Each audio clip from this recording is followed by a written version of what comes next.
Hey everybody, Jesse Reed here with Drop Entertainment. I'm here with Bill Welychuk. How's your day going, Bill? Great. It's at the end of my workday, and saving the best for last today. It's an honor. First off, just to be able to talk with you, you've made such an impact on the Canadian music industry, and I'm very excited to get to chat with you for a little bit. Oh, brother, I appreciate that. That's really sweet. I disagree, but I'll take it. Thank you.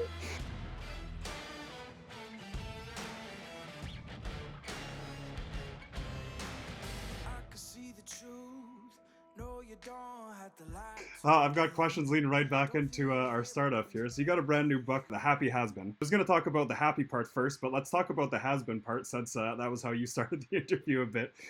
For somebody who's done so many incredible things in your life, that seems like quite the word to be thrown out there. Where'd that come from? Um, I talk about it in the book, and it's self-deprecating, and I'm perfectly fine with that. Um, an ex-coworker. I started off in Toronto. My career went backwards. I started off in Toronto at a major market on this national level, and it slowly wound its way down to local markets. And I was in Ottawa. I was a weather anchor, and a coworker referred to me as a washed-up has-been because I wasn't national anymore. It stung a little, and then I thought about it, and as the years went on, there are people that only know me from a certain period, and if you were to say my name, they probably think I was dead or whatever. There are people that have followed my career all these years, which blows my mind, and there are people that only know me in Eastern Ontario from my work with Global News Morning and now 96.3 Big FM here in Kingston. So it encompasses all of that, and you're right. The word happy is a huge part of the title, and yeah, I'm the happiest now that I've been in years and years. Go figure. Yeah, I was just gonna say I saw a recent interview you did where you said, yeah, you're the happiest you've been. What is it that's making you so happy right now? The fact that I don't have to climb a ladder. I've I'm not gonna say I was at the top because who knows what the top is, but I was so satisfied with my career where it was at the time that I decided to walk away from being national, and I moved to Edmonton to host a morning show that was newly launched for City TV in Edmonton. I did that for a year, and I came to Ottawa. I've been in Kingston for the past 12 years, and yeah, just that fact that I don't have to look to obtain, you know, there are some people that don't think you can make it in Canada unless, you go to the US and I know a lot of broadcasters in Canada who've tried to make it to the US. And it didn't happen. And, I imagine there's some disappointment, and I've never wanted to do that. I just wanted to make a living and be happy what I'm doing. And, I'm still working in media. I'm still in television, now in radio. The only one that I know all these years who are still consistently working full time in media, and it's a different day and age. It's difficult. It's totally difficult. I managed to hang on, so yeah, that's one of the reasons why I'm happy. I can just do what I continue to do what I love, and basically, I've been doing the same thing for over 35 years now. And that is telling people's stories, and I love doing it. That's amazing. And yeah, so now you're finally telling your own story. Was it a big transition going from doing the VJ and all the video stuff to writing a book? I know they're both still arts, but they just seem like on such other ends of the spectrum for some reason. How was it to make that transition and write this book? It was a bit odd, I have to admit. I've been asked for years to write a book, and during COVID, I started getting asked to do all these podcasts that were coming up. And I had a great time doing them. And I don't really like to look to the past too much. It's okay occasionally, but I kept getting asked about MuchMusic and stories, and I started writing down these stories one day and organizing them. And stuff was coming to me that I haven't thought in years. And then one day I just started banging away at my computer on a weekend. I think I had a couple of beers, maybe more. And I just started writing and continued to write on weekends until a few months later, I looked down at what I'd read and thought, I think this is the beginning of a book. It wasn't really the intention, and I just kept at it. And my girlfriend Amanda read it. She goes, "This is really good." you know, how about this? You told me about this story. Tell me this story. What about that story? Add that, or so I just started massaging it, and after a year, it was pretty much done. A few tweaks here and there, but it took just over a year, and it was a lot of fun. It was things that I forgot about, that talking with friends, or hearing from people over the years what they remembered about different things, and I would write that down. And yeah, so it has been a lot of fun, and the book has legs. It came out in the fall, and it's still selling, and I'm going to be on a book tour in April, from Windsor all the way the 401 West corridor, all the way up to Newmarket, then down to Toronto, and that's going to be in April. And the book tours I did in the fall and part of the winter late last year, were amazing. I'm just hearing from so many people, and people want to come up and say hi and tell me their stories about what MuchMusic meant to them, or what some of my interviews meant to them. I was going to bed the happiest guy in the world, just feeling so good from hearing from all these people, meeting all these people. Because you never know when you're on TV who you're talking to. You're looking at a lens. Yeah. You don't know who you're connecting with. Hopefully you're connecting. And years later, to talk to people that I was making connections with was a huge, huge thrill. Yeah. No, that's got to be incredible. And yeah, do you with your upcoming tour here, and sorry, with the last one that you finished as well, was that a bit of an eye opener for you, having all these people come up to you and tell you how much you've affected them? Because I feel like this is the kind of first time you've done, like you've done so much, but the first time doing that type of tour, right? I used to hear it occasionally, even at the time in the 90s and through the 2000s. It would go in one ear and out the other. You don't really pay a lot of attention to it. Yeah. And I think I needed a separation away from all those years to look back fondly and to truly appreciate what I had and what it meant to a lot of people. And I experienced that with doing some of the dates for the MuchMusic doc last fall, the MuchMusic documentary. I went on some dates with that, and there was always Q&As after, and they were so much fun. It was great connecting with, Rick and Erica and Michael Williams. So much fun. And then would talk to people after the doc, and the same thing, just people wanting to talk and tell me about the connection that Much had to them. And I heard you were our babysitter. I don't want that responsibility story, because you turned out screwed up or something. It wasn't my fault. But yeah, like little things like that. Yeah. And the same with over the years, hearing, oh, you should write a book, in one ear and out the other. I didn't really feel it was a worthy story. But then I realized over the years that everyone has a story. You have a story, Jesse, like everyone does. And what an honor to be able to tell my story and have people wanting to hear about it, wanting to read it. So yeah, it's been an amazing year. The last 6 months has been really amazing, where, two separate projects, but both happening at the same time, looking back. Yeah. I think after the book tour, after the book is done, I'm not going to look back for another 10 years, probably. I'm done looking back. I just want to look forward. So we might be waiting a while before the next book, is what you're telling us. I've been asked about, a lot has happened since the release and today, yeah, for instance. So who knows? Nice. I might be living in the future for another year. I don't know. We'll see where we are. But yeah, I can attest to the, Much being like a babysitter. I remember, end of the school day, I could not wait to come home and just watch Much. Like that was an important part of my life growing up, and it was something that I just cherished. Yeah, this documentary just came out. Can you tell us a little bit about your thoughts on the documentary? I don't know how he did it. I know Sean Menard, the director, it was a labor of love for 3 or 4 years going through that library. And like, how do you tell a story that lasted, from 84, for a good 20 years, with tapes, and imagine the tapes that guy had to screen. And, there was a bit of a backlash after people were seeing it, saying, well, what about this VJ? What about that VJ? Why'd you spend too much time talking about that? Not enough about this. he chose a path and he stuck with it. Yeah. There's literally a million ways to go from A to Z with the story that he told For in sure. a linear fashion. And I thought he did a great job. But again, just what it meant to a lot of people and to another generation that wasn't exposed to it, only hearing about it from their parents. Yeah. You know, made me feel old, but it's true. You know, we hadn't had much music really make a difference in the Canadian music industry until the early 2000s. Speaking over 20 years ago, man. Wow. Yeah.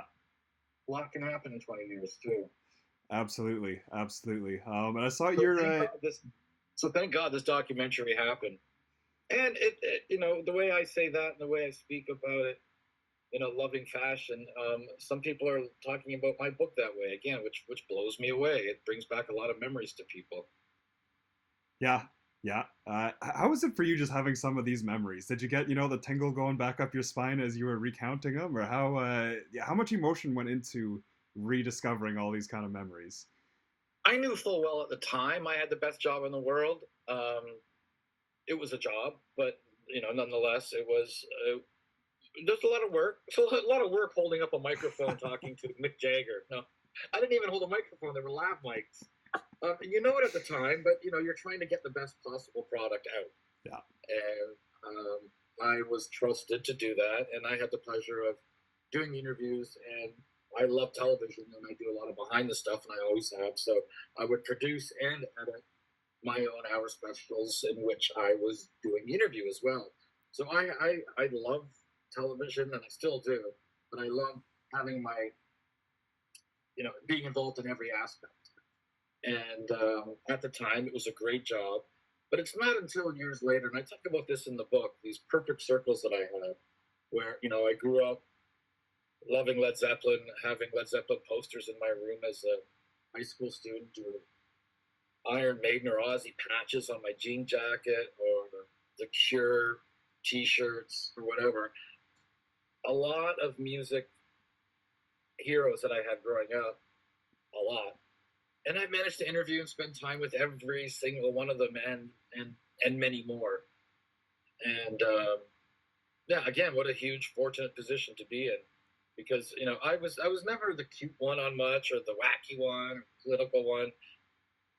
I was, if I had any kind of character or personality, it was this just guy that loved music and loved television, and hopefully that's what came across.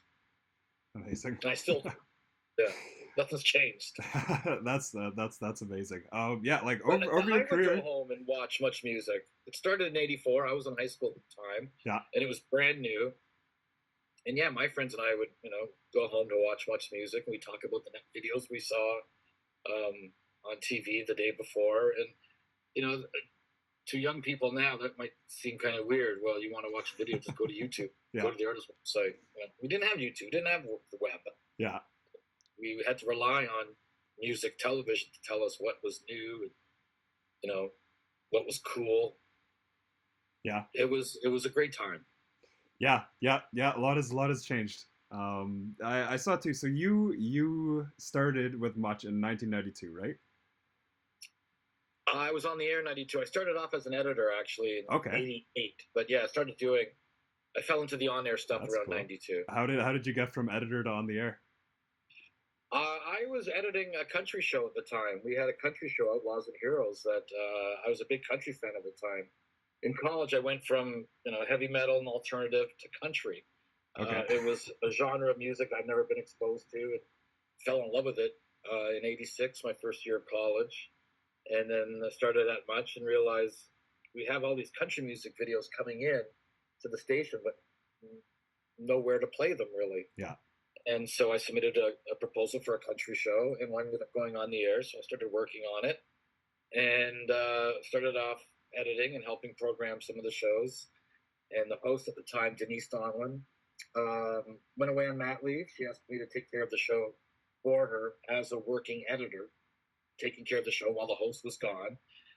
And she came back, we co-hosted, and then she became the director of music programming. So I just took over hosting, never walking away from the edit bay though. And then became a VJ in '92 when they canceled the country show. Okay. When country when CMT started in Canada.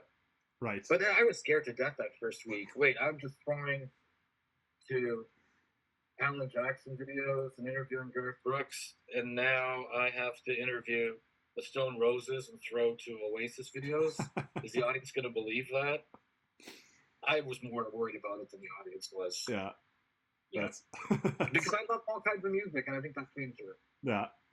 Yeah, and I've seen you've done over 5,000 interviews since. Yeah, I feel like you got some things figured out since then.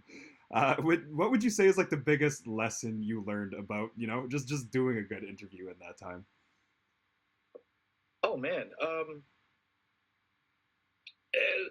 more than just interviews. It's just about you can pertain this to life. Just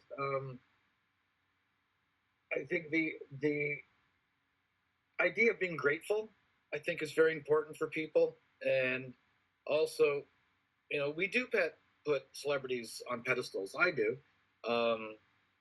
Music is very important to me. It's saved my life. I know it saves a lot of people's lives. Music is more than entertainment. It's a best friend on long drives sometimes. And one of the important things that I realized a long time ago is that, yeah, we were putting, you know, I think the wrong people up on pedestals. And there's nothing wrong with putting David Bowie on a pedestal or Robert Plant or Robert Smith, because I love The Cure, because these people's music have changed my life. But what I'm talking about more specifically is I think we forget about teachers, we forget about doctors, first responders, and I think these are the people that we should be looking up to and putting up on pedestals more. And yeah, and that's a realization I had a long time ago. And the book talks about that. And I think we all need to just pay a little bit more attention to that, I think. And elevate each other. You work with someone who looks like they need a hug, man, give them a hug. Tell them they're appreciated. That is such a beautiful piece, especially coming from, you know, a VJ. You'd think it would go the other way, just, you know, worshiping the music, but that is wow. I really love what you just said, and it is so true. As much as all these people are important, yeah, there's other people that we should be celebrating equally as much that are doing very different kind of jobs that are not getting any kind of celebration.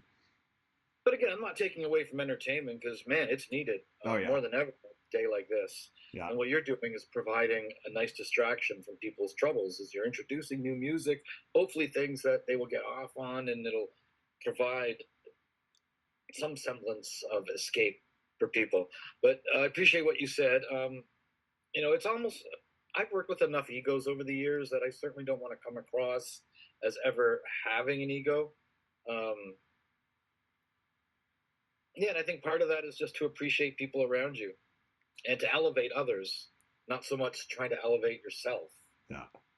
Yeah, that's awesome. I was seeing too. You kind of mentioned this at the start, even with the name Hasbin, starting off as more of a national character, and now you're working more local. I've been reading about all the love that you have for Kingston. Do you want to talk about that a little bit? Absolutely. I've been to Kingston many times over the years for different assignments and things. One of the first, I think, was interviewing Finney McConnell from Mahomes at the Toucan, a Kingston Irish punk band. Finney and I kept in touch over the years. Actually, he's back in Toronto. He lives in Toronto now. But yeah, I've been interviewing the Hip, for instance, since the mid '90s, and moving to Kingston solidified relationships with the guys, and I love them. I said I would take a bullet for the guys. You know, never mind the music and how amazing the Hip's music is, and how magical Gord Downey's poetry and lyrics are. I love that element of the band, but I also love the guys. They are all so sweet and generous.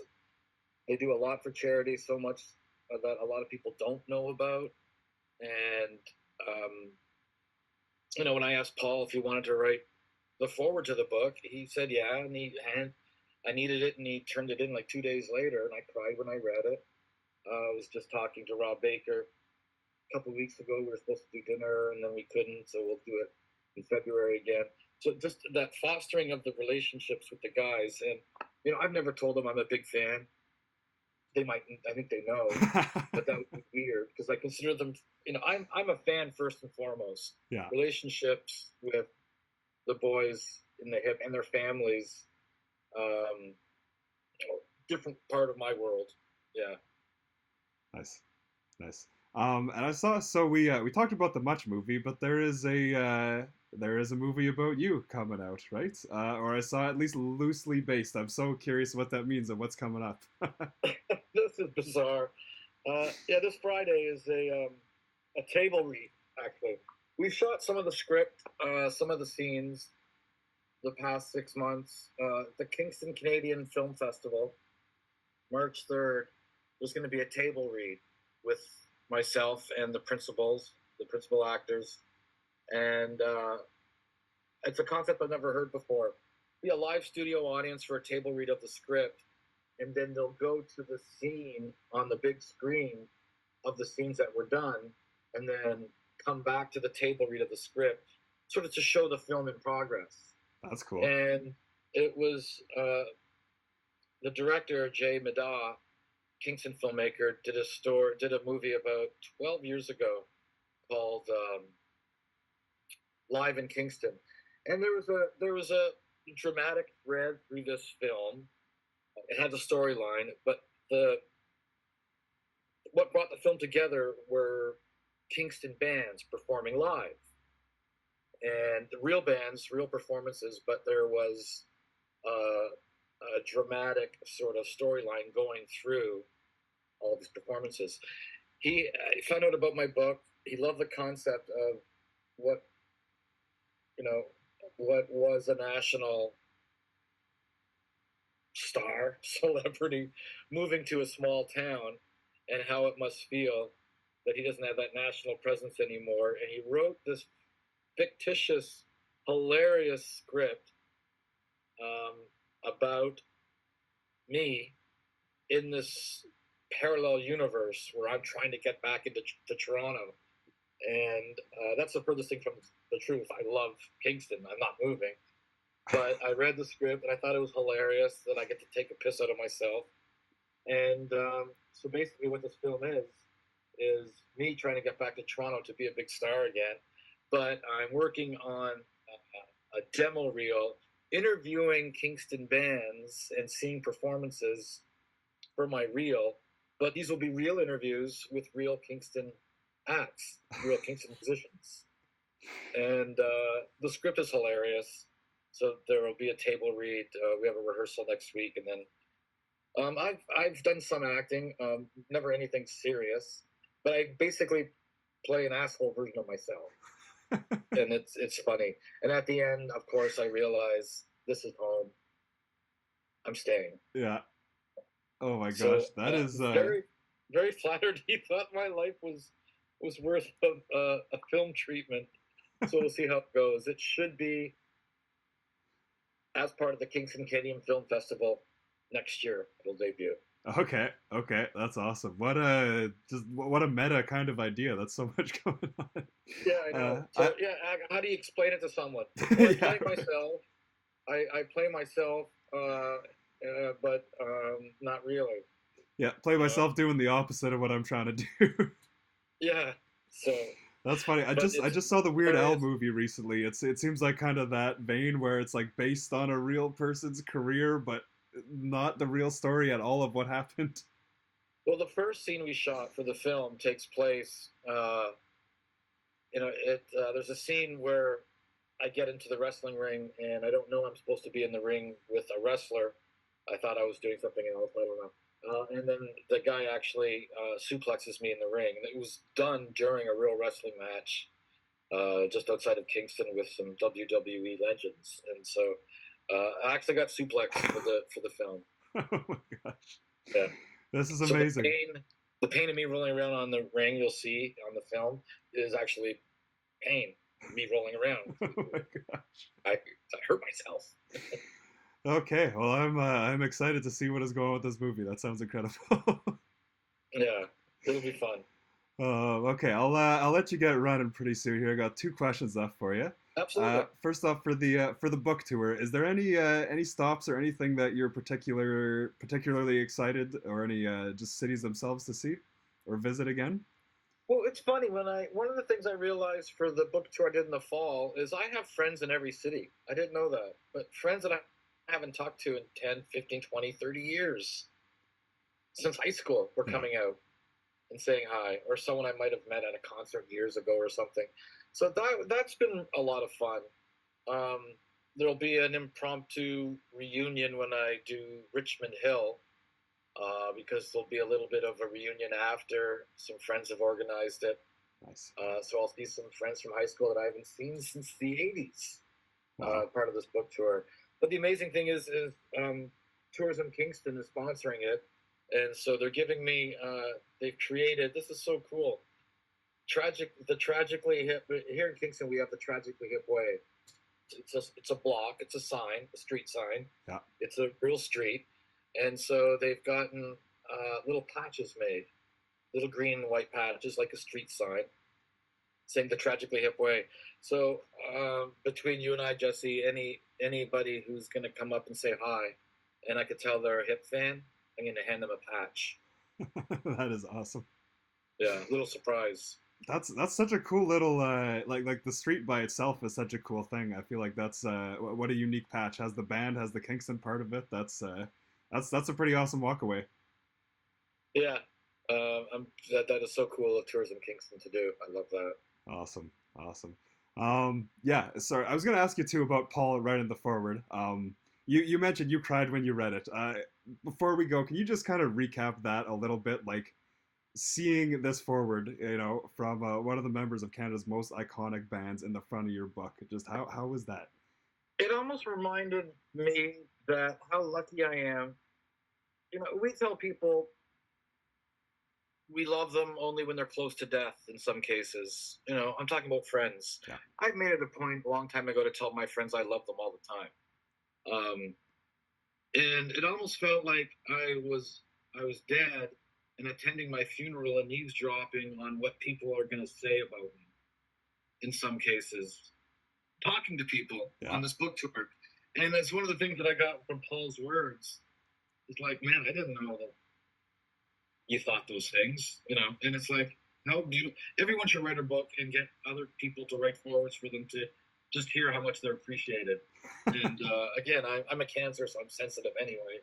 But yeah, hearing what he wrote that he's never told me before, some beautiful sentiments. So yeah, completely honored. And the beautiful thing about those guys is their families too. I managed to become friends with, their siblings, their wives, and their kids. Amazing. Yeah, okay. I love the guys. That's incredible. Yeah. Like, so I feel like they've affected so many people's lives without ever actually getting to meet them. Like, I can only imagine, how much more it would be if people got to see the people that they are as well. Yeah, and they move about town their own way, and they sort of, they're notoriously private, but you see them out at some events, and they get asked to do a lot of charity stuff, and they will say yes. Yeah, they're that kind of people. Yeah. No, I've run into the guys a few times at different events, and I remember the first few times I was like scared to go up because I'm like, it's the Tragically Hip. Everybody wants to talk to them. They're just gonna tell me to F off. But no, kindest guys in the world to everybody. Like, they're just wonderful human beings. And they'll put you at ease, and they'll make you feel good. Yeah. Okay, so last question I got for you here, because we're all about the Canadian music on Dropout. What Canadian acts are you listening to in 2024? Speaking of which, have you heard of Cassador? I do know Cassador. I just interviewed them the other day. Oh, really? Yeah, that'll be coming up, right alongside yours, actually. Yeah, Boris Baker, Rob Baker's son, amazing band. What's new? I'm still loving the Glorious Sons. Nice. That band knows how to write a song. Like, It's just so hooky all the time. I love them. Amazing. Yeah. Awesome. And I'm listening to a lot of old stuff. I forgot how much I love the Kings. Switch in the Glide, the beat goes on. Yeah. Just before we got on, I saw they were going to be somewhere with Glass Tiger. And I made a comment, oh man, I'm going to miss the show. They're going to be at Casino Rama in April. And I just made a comment before we started talking. And they read everything. And they got back and said, oh, Bill, we'd love to see you up there. Nice. Oh, that's so sweet. Yeah. Awesome. Awesome, awesome. Okay, so that's it for me. Is there anything else you'd like to say to anybody watching before we log off here? Just that Jesse works hard, so follow Jesse and watch and read what he putting together, because I think it's amazing, bud. I really do. Way to go. Wow, thank you so much. And I'm gonna be at the book signing in Toronto, so I will see you there. Nice. So BillWelychka.ca if anyone wants any more information on the tour or the book. So thank you, man. I appreciate it. Awesome. Thank you. Thank you to everybody watching.